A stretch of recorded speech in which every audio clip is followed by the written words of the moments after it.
पहली बार हमारे देश में संविधान लागू हुआ था। आज वो पावन दिन है हमारे लिए। हमारा अपना संविधान लंबे बौद्धिक, राजनीतिक और आर्थिक संघर्षों के बाद आज हमारे देश को हमारा अपना संविधान मिला। तो इस संविधान को मनाने का मुख्य उद्देश्य हमें संविधान के बारे में जागरूकता पैदा करना है। ये इस तरह से नहीं है कि आज हमने संविधान दिवस है कहा और कुछ वक्ता यहाँ पर अपने अपने विचार बोल के चले गए और मिठाइयाँ बांटी और घर को चले गए।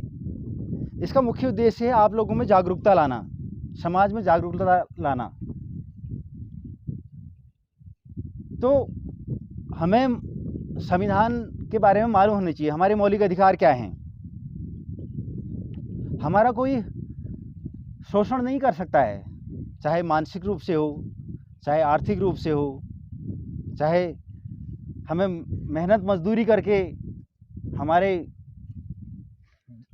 ज़बरदस्ती हमारे साथ बेगारी की जाए, जिसके बदले में कोई श्रम के बदले में कोई पैसा नहीं दिया जाए। तो इस चीज़ को रोकने के लिए संविधान के बारे में जानना बहुत ज़रूरी है।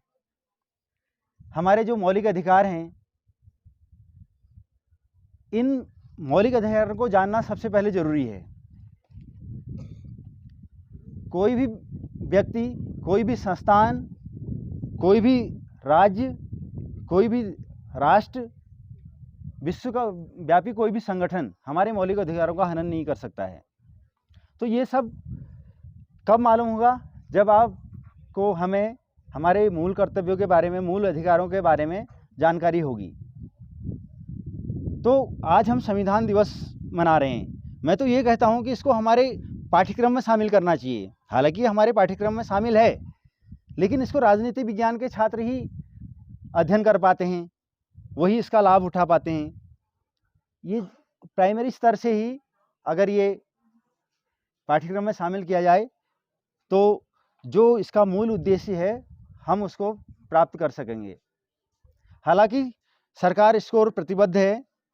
आपकी जो एनसीईआरटी की किताबें हैं, उन किताबों के लास्ट पेज में, कवर पेज में या अंदर के पेजों में हमारे संविधान की प्रस्तावना, हमारे मूल अधिकार, हमारे मूल कर्तव्य, ये सब वर्णित हैं। उसको पढ़ने की और उसको आत्मसात करने की ज़रूरत है, ताकि हम अपने अधिकारों के प्रति सजग रहें। जो हमें मौलिक अधिकार दिए हैं, मूल कर्तव्य दिए हैं, संविधान द्वारा प्रदत्त हैं, उनका हम संरक्षण कर सकें।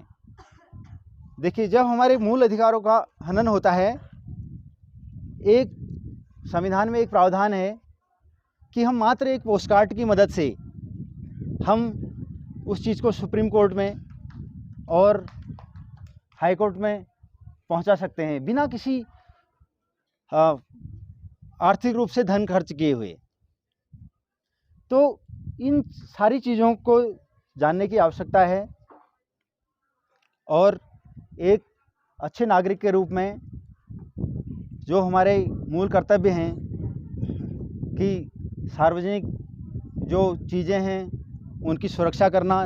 जैसे आपका विद्यालय है, ये सार्वजनिक है, इसमें जो भी चीज़ें हैं इनको सुरक्षा प्रदान करना, इनका संरक्षण देना, ठीक है ना। हमारे राष्ट्रगान के प्रति, राष्ट्र गीत के प्रति आदर भाव प्रस्तुत करना और जो भी समाज के लिए हमारा जितना भी योगदान हो सकता है उसको देना, चाहे वो बौद्धिक रूप से हो, चाहे श्रम के रूप में हो, जो भी माध्यम हो, उससे हमें अपने राष्ट्र को देना है और मजबूती प्रदान करनी है। सही अर्थों में इस संविधान दिवस का हम